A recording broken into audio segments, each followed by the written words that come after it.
বিড়ালকে ভালোবাসবেন।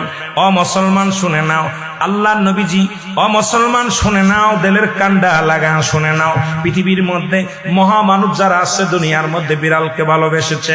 এই বিড়াল একটা গৃহপালিত পশুর মধ্যে পড়ে যায়, এটা এত প্রভুভক্ত হয়, এত মুসলমান শুনে নাও, বিড়ালটাকে অত্যন্ত মায়া করবেন। বিড়ালটা যদি দোয়া করেন, বিড়ালটাকে বিনা কারণে কোনো বিষ দিয়ে মারবেন না, কোনো কিছু দিয়ে মারবেন না।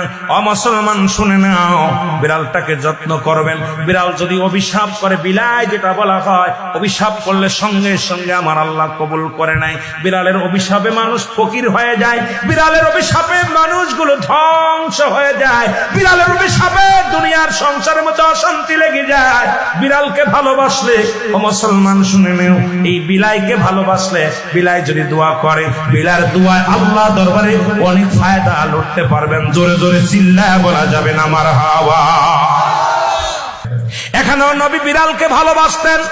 এখনো মক্কা মদিনা অসংখ্য বিড়াল আছে যারা মদিনায় গেছেন হজ করতে। আমাদের সভাপতি সাহেবও গেছে।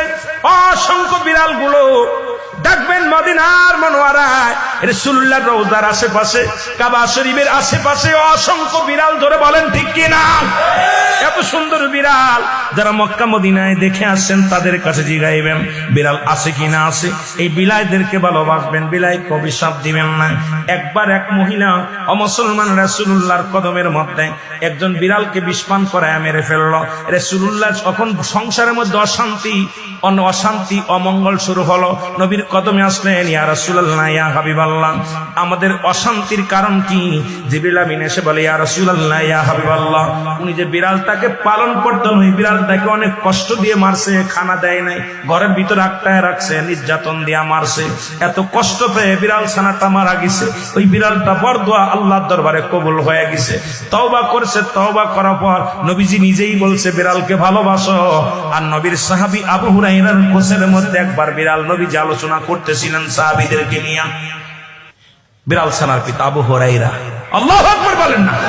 বিড়ালের পিতা হঠাৎ করে কোসের মধ্যে বিড়াল ডেকে উঠছে। নবীজি বললেন, এ আবু হুরায়রা। সবাই আশ্চর্য হয়ে গেলেন, এবার বিড়াল ছানার আব্বা কি ডাক। হঠাৎ করে আব্দুস শামস আব্দুর রহমানের কোসের ভিতর থেকে একটা বিড়াল বাইর হয়ে আসলেন। নবীজি আবু হুরায়রা নাম দেয়া পর উনি বললেন, ইয়া রাসূলুল্লাহ, ইয়া হাবিবাল্লাহ, আজ থেকে আমার সমস্ত নাম আমি অফ করে দিলাম। আমার নবী আজ থেকে বিড়ালের বাবা বলে আমারে ডাকছে। আমি বিড়ালের বাবা হই জগৎ বিখ্যাত একজন সাহাবী, যিনি পৃথিবীর মধ্যে বিড়াল ছানার পিতা নামে আখ্যায়িত। জোরে জোরে চিল্লায় বলেন মারহাবা।